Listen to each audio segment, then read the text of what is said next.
தமிழகத்திற்கு துரோகம் செய்யும் பார்ட் டைம் அரசியல்வாதியாக பிரதமர் மோடி இருக்கிறார் சிஎம்.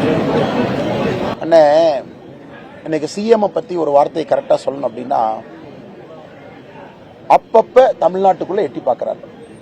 ஸ்பெயின் போறாரு, துபாய் போனாரு, சிங்கப்பூர் போனாரு, ஜப்பான் போனார். இதெல்லாம் நம்முடைய முதல்வர் எங்க போனார் அப்படிங்கறக்காக கடந்த 3 வருடத்துல அவர் போனதிலிருந்து நமக்கு பிரயோஜனமா ஏதாச்சும் பணம் வந்திருக்கா? கண்டிப்பா வரல. அதனால முதல்வர் அவர்கள் என்ன பண்ணிட்டாங்கன்னா, இன்னைக்கு அவர் களத்துக்கே வராதனால அந்தந்த மாவட்டத்தினுடைய அமைச்சர்கள் கொள்ளையடிப்பதில் மட்டும் முழு நேர பணியாக வைத்திருக்கின்றார்கள். மக்கள்கிட்ட எவ்வளவு பணம் வாங்கலாம், போட்டி போட்டுக்கொண்டு எவ்வளவு சம்பாதிக்கலாம். ஆனால் முதல்வர் அவர்கள் வீதிக்கு வந்தா தெரியும் மக்களுக்கு அவர் மீது எவ்வளவு கோபம் இருக்கிறது, திராவிட முன்னேற்ற கழகத்தின் மீது எவ்வளவு கோபம் இருக்கிறது.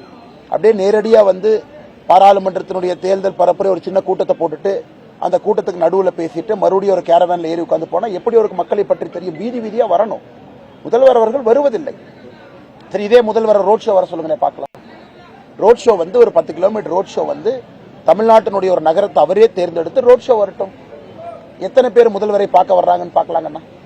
நான் சவால் விடுக்கிறேன். அதாவது ஒரு ஆர்கனைஸ்டா ஒரு கிரௌட கொண்டு பேசுவதை விட ஏன் முதலமைச்சர் அவர்கள் ரோட் ஷோ வர்றதுக்கு பயப்படுறாங்க? பிரதமர் அவர்கள் கோயம்புத்தூர்ல ரோட் ஷோ போயிருக்கிறாங்க. மரியாதைக்குரிய அமித்ஷாஜி அவர்கள் நாளை தேனியில ரோட் ஷோ வர இருக்கிறாங்க. மறுபடியும் மரியாதைக்குரிய நம்முடைய பாரத பிரதமர் நரேந்திர மோடி அவருடைய ரோட் ஷோ ஒரு முக்கியமான நகரத்தில் நடக்க இருக்கிறது. இதெல்லாம் கூட மக்களை சந்திக்கிறாங்க. 2-3 மணி நேரம் நிக்கிறாங்க. அங்க 2-3 மணி நேரம் அந்த வண்டியில் இருந்து இடது பக்கம் வலது பக்கம் சாதாரண வேலை இல்லைங்கண்ணா. 2-3 மணி நேரம் யாராச்சும் நின்று பார்த்தா தெரியும். ரோட்ல மக்களை சந்தித்து அவருடைய அன்பை பெறுவது எப்படியா? முதலமைச்சர் அதை பண்றது இல்ல.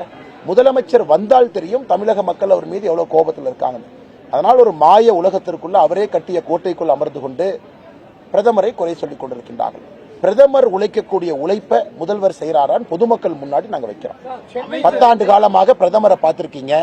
பிரதமருடைய உழைப்பை நீங்க பாருங்க, முதலமைச்சருடைய உழைப்பை பாருங்க. மக்களே முடிவு செய்யட்டும் யார் மக்களுக்காக களத்தில் என்று உழைத்துக் கொண்டிருக்கின்றார்கள் என்று.